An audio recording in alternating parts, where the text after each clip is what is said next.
La Ouija, un contacto letal. Hola Raptor, mi nombre es Félix. Te comparto esta historia porque veo que muchas personas llevan la carga de un secreto especial y creo que al compartirlo con tu comunidad nos liberamos de gran parte de este peso. Manejo una tienda de juguetes que fundó mi padre. Heredé este trabajo sorpresivamente a los 22 años. Antes de mí la manejaba mi madre. Ella parecía vivir con la idea de que nunca moriría, pues no nos enseñó a tiempo sobre los papeles e información vital para el funcionamiento de la empresa. De hecho, mi hermana mayor y yo nunca supimos nada sobre cuentas, trámites, operaciones ni nada relacionado, hasta que mamá sufrió un accidente cerebrovascular que la dejó casi inmóvil. Durante los pocos días que estuvo en ese estado, sentí que tenía mucho que decirme, pero su grave condición le impidió comunicarme todo lo necesario para la buena marcha del negocio familiar, el cual, para no preocuparnos, mantenía lejos de nosotros. A los pocos días de su fallecimiento, y cuando lo consideramos prudente, fuimos a la empresa y a las bodegas y nos enteramos de que la oficina de rentas de la nación había impuesto un sello de clausura. Mi estado de ánimo no era el mejor y mucho menos para encarar este tipo de problemas, de los cuales conocía muy poco. Sentía que me quedaban muchos asuntos sin aclarar y una amiga de mi mamá me habló de la posibilidad de comunicarnos con ella mediante la tabla Ouija. Me recomendó a unas personas que, desde hacía poco tiempo, realizaban sesiones en las que facilitaban contacto con personas fallecidas. El grupo era dirigido por un psicólogo llamado Juan Diego, que más parecía un luchador de sumo que un medium espiritista. Y entre el grupo había dos señoras que, para brujas, estaban hechas a la medida. Los visité y les expliqué mi necesidad de hacerles algunas preguntas a mi madre, en vista de que nunca tratamos temas sobre el negocio, pues ella había sido muy reservada en ese aspecto. Me indicaron el día y la hora en que debía regresar a esa vieja casona, que me parecía mucho más a un lúgubre hospicio para adultos mayores. El martes siguiente me presenté de nuevo. Estaba algo temeroso porque era la primera vez que asistía a una sesión de este tipo y no había escuchado buenos comentarios al respecto. Sin mayores preámbulos, nos sentamos alrededor de una mesa de comedor con 6 puestos. En primer lugar, el sociólogo, con una voz aflautada, pidió que fuéramos asistidos y pronunció en voz alta el nombre completo de mi madre. Acto seguido, me pasaron una tabla. Recuerdo vívidamente la primera vez que la vi. Era un rectángulo de madera oscura, casi negra, con un barniz que resaltaba las vetas del añejo material. En el centro, un círculo perfecto albergaba las letras del alfabeto, números y algunas palabras sueltas como sí, no y adiós. Las letras blancas sobre el fondo negro parecían flotar en la penumbra de la habitación, emanando una tenue luz propia. Un triángulo de madera, liso y sin marcas, servía como indicador, listo para ser guiado por las manos temblorosas. Un escalofrío recorrió mi espalda al observarla. No era solo su apariencia antigua y lúgubre, sino la sensación de que emanaba una energía palpable, una vibración que erizaba la piel. Se sentía como si la tabla estuviera viva, respirando una oscuridad ancestral que invitaba a desentrañar sus secretos. Lo que más me llamó la atención fue una mezcla de la esquina superior derecha de la tabla, como una herida en su rostro. Tragué saliva y, sintiendo una mezcla de miedo y fascinación por la tabla que tenía ante mí, sabía que estaba a punto de adentrarme en un territorio totalmente desconocido, un mundo de sombras y secretos que podrían cambiar mi vida para siempre. Con manos temblorosas coloqué mis dedos sobre el indicador y cerré los ojos.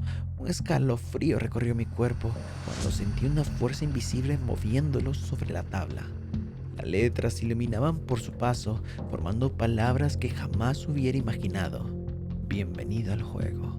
Me dijeron que no era necesario hacer las preguntas en voz alta, que también podía preguntar mentalmente, pero procedí a preguntar en voz alta. Madre, ¿estás con nosotros? De inmediato, el triángulo se desplazó hacia donde decía sí. Seguidamente le pregunté, ¿con quién debo hablar para que me oriente sobre la información precisa del negocio? El indicador comenzó a desplazarse por las letras, formando el nombre de un contador muy conocido por sus asesorías contables y tributarias, el señor César Vargas Peña. Posteriormente le pregunté por las cuentas de los bancos y el marcador rápidamente fue aportando los datos de dos cuentas corrientes, una de ahorros y una cooperativa que llevaba funcionando 5 años. Pensé que si me entrevistaba con el contador ampliaría mi conocimiento al respecto. Además, el manejo de esa ouija me transmitía una oleada de calor que me hizo creer que quien me contestaba no era mi madre. Esa noche, cuando traté de conciliar el sueño, escuché unos ruidos extraños provenientes de la habitación que había ocupado mi madre hasta su fallecimiento. Me incorporé rápidamente y me dirigí hacia la puerta. Al abrirla, me encontré con mi hermana Mariuxi, quien observaba el viejo álbum de fotografías. Me quedé mirándola mientras ella pasaba las páginas. En varias de ellas reconocí al contador con quien debía entrevistarme para obtener más información. De pronto, sentí como mis manos eran dominadas por una fuerza extraordinaria que me impulsaba a apretar con fuerza la cabeza de mi hermana. Una oleada de ira incontenible me invadió, por lo que tuve que salir de la habitación de inmediato, procurando que Mariuxi no advirtiera mis siniestras emociones. Me refugié en el baño, me lavé la cara con agua fría y me metí bajo las cobijas intentando dormir. Tenía la clara sensación de que mi cuerpo había sido poseída por fuerzas demoníacas. La ira me invadió nuevamente, lo que me llevó a abrir la ventana a pesar del frío que anunciaba la cercanía del invierno. Logré dormir, pero entre sueños y pesadillas y malos pensamientos fui despertado por la gata. Supongo que había entrado a la habitación y caído pesadamente sobre la cama. Sin comprender lo que hacía, la tomé por la cabeza y la puse debajo de la almohada. Sentí sus movimientos desesperados por librarse, hasta que finalmente se quedó quieta. Como un sonámbulo, me dirigí a la cocina y metí a la gata en una funda negra, grande, sin ningún remordimiento ni cargo de conciencia. Estaba seguro de que no volvería a perturbar mi sueño. A la mañana siguiente, cuando mi hermana buscaba a la gata, deposité la funda en la basura. A pesar de saber que había hecho algo terrible, no sentí ningún remordimiento. Tiempo después me aconsejaron no recurrir a la ouija. Me advirtieron que era un instrumento oscuro que atraía energías negativas y que quien lo utilizaba podía ser influenciado por entidades malignas. Concerté una cita con el contador, quien me atendió con amabilidad. Me mostró los registros contables y me puso a disposición de la información digitalizada. Además, me informó sobre los trámites necesarios para levantar el sello de clausura, lo cual se realizaría al día siguiente. Esto implicaba la reactivación de todas las operaciones comerciales de la empresa. Me advirtió que para los trámites era necesaria la presencia de mi hermana. En mi afán por investigar, busqué información sobre la ouija en Google. Encontré un artículo en una página web peculiar que describía la misma ouija que yo había usado, lo cual pude confirmar porque tenía la misma muesca en la esquina. Lo que más me impactó fue la descripción de su dueño original, un asesino en serie que disfrutaba matando a sus víctimas con sus propias manos, que luego sumergía sus manos en esencias florales para eliminar el olor a muerte. Con el paso de los días, el afecto que sentía por mi hermana se fue desvaneciendo. Algo en mi interior me impulsaba a dañarla. No quería que se inmiscuyera en mis asuntos, y la idea de que no mostrara interés en nada se intensificaba. La veía como una persona sin ambiciones, incapaz de nada más que de gastar dinero. No la notaba preocupada por nada, y mucho menos percibía en ella aptitudes empresariales. Decidí volver a intentar comunicarme con mi madre a través de la ouija. El sociólogo me programó una nueva cita. Durante la sesión, le pregunté a mi madre si mi hermana era su hija biológica o si había algo más. Su respuesta me impactó. Mi hermana era hija de un desliz de mi padre, pero la familia la había criado tras la muerte de su madre biológica. Ahora, según mi madre, era mi responsabilidad cuidarla. Mi mente se llenó de ideas macabras. Mis manos ansiaban destruir algo. Al día siguiente, mientras íbamos a la empresa para la rotura del sello de clausura, un perro pitbull del vecindario se abalanzó sobre mi hermana a punto de atacarla. Sin pensarlo, me abalancé sobre el animal y lo tomé por el cuello, apretándolo con tal fuerza que sus huesos crujieron. Su aullido alertó a los vecinos. El perro quedó tendido sobre la acera, agonizando. Levanté a mi hermana porque estaba en shock y la llevé rápidamente al hospital en un taxi. La ingresaron por urgencias, pero al rato me informaron que estaba fuera de peligro y que podía retirarla. De camino a la empresa pasé por una perfumería y compré un frasco de esencias florales y unas flores de siempre vivas. Me froté las manos con las flores para eliminar cualquier rastro del incidente.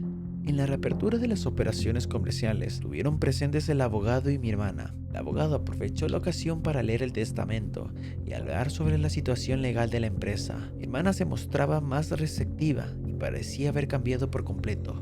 Me miró y me dijo: siempre estuve convencida de que no me querías como hermana, ni como persona, pero al ver cómo evitaste que ese perro me atacara, he empezado a confiar en ti.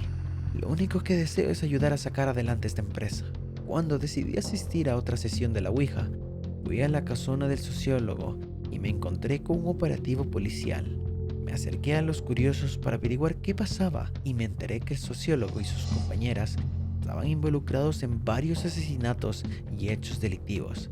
Al parecer, utilizaban su supuesta influencia psíquica para inducir a sus clientes a cometer actos terribles de los cuales ellos se beneficiaban de alguna manera. ¿Sería por esa mala influencia que mis manos me impulsaban a matar? Bueno, ya había frotado mis manos con esencia floral para asegurarme. Al llegar a casa, vacié el contenido del frasco en un recipiente y sumergí las manos por completo durante un rato. Sentí una frescura profunda y un aroma agradable. Empecé a desconfiar de todo lo que significara el contacto o la invocación de espíritus que podían estar penando por diferentes motivos. Me puse a analizar los estados de pérdidas y ganancias de la empresa. Descubrí que, entre el abogado y el contador, había creado el ambiente propicio para que la oficina de impuestos llevara a nuestra madre al estado de desesperación que le ocasionó el derrame cerebral que acabó con su vida. Pedimos una auditoría fiscal y quedaron al descubierto los manejos dolosos de los asesores. Cambiamos todo lo relativo a claves, cuentas bancarias y manejo de conciliaciones. No es fácil romper con la influencia de los lazos diabólicos. Cuando te expones a la oscuridad, esta se queda en ti, y solo la fuerza interior puede frenar los impulsos criminales y liberarnos de este instinto que nos impulsa a matar. Controlar esa fuerza me permitió dejar fluir la furia suficiente para ultimar la vida de ese perro que nos amenazaba de muerte y que estaba a punto de dañar a mi hermana. Ahora era dueño de un poder que al parecer yo podía tener bajo control. Había algo que sí era incontrolable: el rencor contra el abogado y el contador que habían empujado a mi madre al límite. Ella no tenía mayor instrucción para estar al frente de la empresa, y sin embargo, había conseguido que no naufragara en medio de la adversidad. Los 2 días de estar en prisión se fugaron con ayuda de un misterioso cómplice, pero lo volvieron a encontrar colgados de un árbol a las afueras de la ciudad. Cuando me sumergí en el examen de inventarios, encontré que distribuíamos una gran cantidad de artículos provenientes de la compañía de juguetes Inc. Esto me llevó a descubrir que también éramos distribuidores de tabla Ouija, lo cual me causó profunda preocupación. Le ordené al departamento de adquisiciones que no se volvieran a comprar ese producto y que quemaran los existentes. Coincidentemente, habían 666 unidades. Mi hermana ha demostrado gran eficiencia en el manejo de las estrategias de marketing y tiene una rara habilidad para aprender códigos de mercancías. Se perfila para hacerse cargo de la campaña de ventas. He aprendido a valorar lo que ella representa para la empresa y en mi vida. Es también quien lleva la casa y lo hace con lujo de competencia. Cada vez que pienso en que la quise desnucar, recuerdo que esa influencia maligna sigue allí y solo con disciplina me puedo imponer ante los bajos instintos que desata en mí. El escritorio que usó tanto tiempo mi padre era muy antiguo, así que lo hice evaluar y resultó ser una obra del famoso ebanista inglés Thomas Chippendale, que gustaba de hacer compartimientos secretos en sus creaciones. Descubrí varios de esos compartimientos que contenían información de cuentas en bancos que nunca conoció mi madre, con lo que ampliamos el negocio, ya sin depender de la compañía Juguetes Inc. Se ha acercado mucha gente a impresionarnos fuertemente por los cambios que hemos hecho en la empresa. A unos los convencemos de que vamos por mejores rumbos y a otros les muestro cómo soy cuando pierdo el control.